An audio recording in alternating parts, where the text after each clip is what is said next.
Facturation électronique. Est-ce qu'on est sûr de tout connaître? Est-ce qu'on est prêt à accompagner nos clients?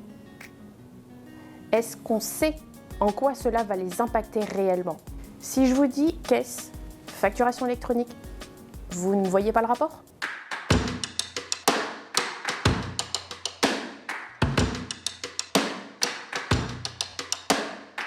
Si vous souhaitez vous remettre le contexte en tête, je vous précise que vous avez accès à une vidéo sur la chaîne YouTube du Conseil régional des experts comptables des Pays de la Loire, vous réexpliquant les tenants et les aboutissants de la facturation électronique et de sa réforme. On résume trop souvent la réforme de la facturation électronique à l'obligation entre assujettis à la TVA d'émettre ou de recevoir des factures au format numérique et structuré via une plateforme privée, la PDP, ou une plateforme publique, la PPF. Cette obligation, autrement dénommée e-invoicing, c'est oublier une autre obligation tout aussi impactante qui concerne un bon nombre de nos clients commerçants, la transmission des données de transactions à l'administration fiscale, aussi appelée e-reporting. Car pour de nombreuses entreprises, la plupart des transactions soumises à TVA se font avec des particuliers en B2C, mais également avec des entreprises assujetties, mais non établies en France. Il faut donc trouver le moyen de récolter ces informations qui concernent au moins 30 milliards de transactions chaque année en France.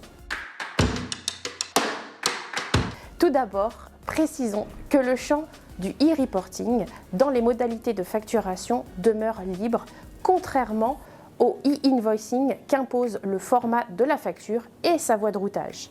Sans automatisation, le e-reporting sera une opération fastidieuse et chronophage, obligeant le chef d'entreprise à se connecter régulièrement à sa PPF ou à sa PDP pour saisir les données de transaction, voire les données de paiement, mission d'autant plus laborieuse que le volume sera important.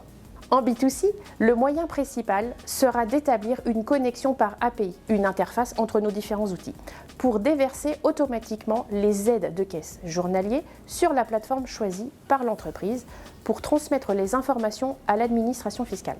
Notre profession aura un rôle crucial pour les aider à choisir le meilleur outil pour la PDP et l'interopérabilité avec nos outils et les leurs. Si le premier choix des clients devait se porter sur la solution gratuite de la PPF, pensez à leur indiquer que l'automatisation va être limitée et donc il va y avoir un risque de ressaisie manuelle, donc une perte de temps. Comme dans tout projet mené par une entreprise, il y a des risques de ne pas le voir aboutir. Voici quelques points de vigilance. Consacrez un temps suffisant à cette analyse pour vos clients, les sensibiliser et les convaincre. Ne minimisez pas l'expertise et le savoir-faire à avoir pour mettre en place ce projet. N'y allez pas seul, sans recours à un accompagnement extérieur. L'œil externe vous aide à prendre de la hauteur. L'impact sur votre client est réel. Ne les laissez pas seuls dans cette prise de décision. Mesurez et anticipez l'impact de ce changement sur votre équipe, sur vos clients. Il peut y avoir un temps d'inertie de la formation chez vous, comme pour votre client. Allez-y progressivement, pas à pas. Établissez un rétro-planning en vous fixant des objectifs atteignables. Allez d'abord en mode découverte, curiosité, formez-vous. Incluez vos équipes d'abord, puis vos clients ambassadeurs, avant d'aller toucher les autres clients. N'hésitez pas à vous faire accompagner pour gagner du temps et en efficacité. Réfléchir dès aujourd'hui à la réforme de la facturation électronique, c'est se donner la chance d'en faire une opportunité plus globale pour votre cabinet.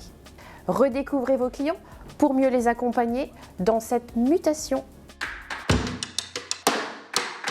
Identifiez qui au sein de votre cabinet pourrait être intéressé par ce projet. Des chargés de dossier, des superviseurs, vous-même. Réunissez votre équipe pour analyser les processus existants de collecte, de traitement des données et les clients concernés.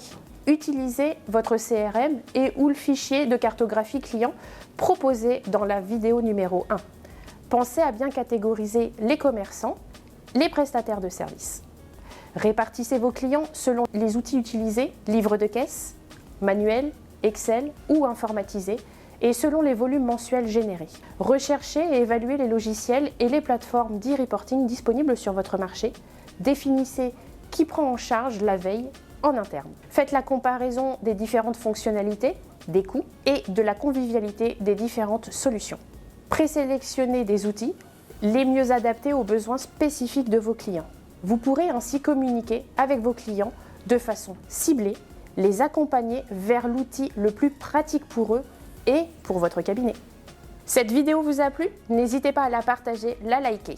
Si vous souhaitez vous développer et développer vos compétences, n'hésitez pas à aller sur le site de l'Ordre des experts comptables via le IFAC pour consulter les différentes vidéos et les tutos disponibles en ligne. N'hésitez pas à visiter non plus le site du CECARA où vous y trouverez de nombreuses formations liées à la facturation électronique. Abonnez-vous à la chaîne YouTube pour pouvoir suivre les prochaines vidéos de notre série liée à la facturation électronique.